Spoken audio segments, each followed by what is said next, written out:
Hey everybody, it's David Sirota. So you may remember that a few weeks ago I told you about a Syracuse University report that looked at how criminal prosecutions referred by the IRS have been plummeting. That the amount of cases that the IRS is referring to the Justice Department to be prosecuted is just going down and has hit a serious low, at least compared to recent history. And this is, of course, at a time when President Trump won't release his tax returns and when he is appointed to run the IRS, a guy who previously was at a firm that helped companies avoid taxes. So that's all context for another new report from the world of taxes. This is a report also from Syracuse University about IRS audits, and specifically audits of large corporations, really big corporations, corporations that reported more than $20 billion or more in assets.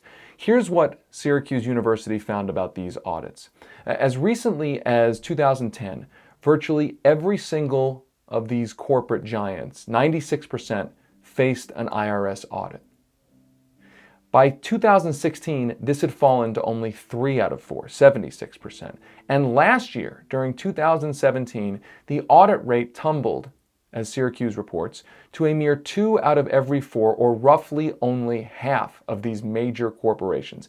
As the university says, that means, quote, that nearly half of these corporate behemoths escaped any IRS audit whatsoever. So a huge decrease in the audit rate of major corporations by the IRS last year. Now, how much money is at play here?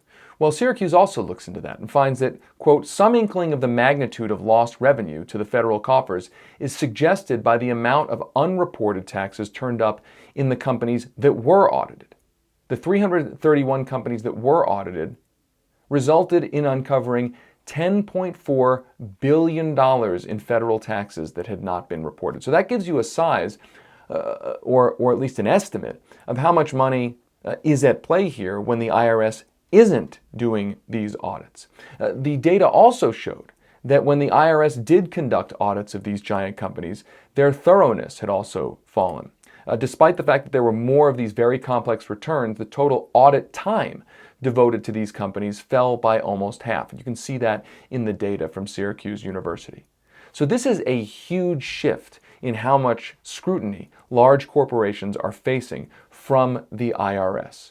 And again, it's in the context of the IRS also dropping the amount of criminal prosecutions it's referring to the Justice Department. Now, what's this all about? What's this fueled by? Well, Syracuse also has a theory about that. The report says, quote, congressional cutbacks to the IRS's budget have severely trimmed the ranks of available IRS revenue agents. Fewer auditors means that fewer audits can be conducted.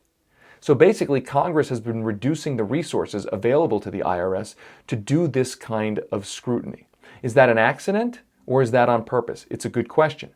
But the ultimate result is that major, huge corporations face less and less scrutiny by tax officials and tax regulators. And that can ultimately, as the data suggests, save them a huge amount of money. I mean, if half of the companies in those audits that were conducted, if that resulted in finding $10.5 billion in unreported revenue, unreported federal taxes, the other half, imagine how much money is at play that's not getting found out through the audit process.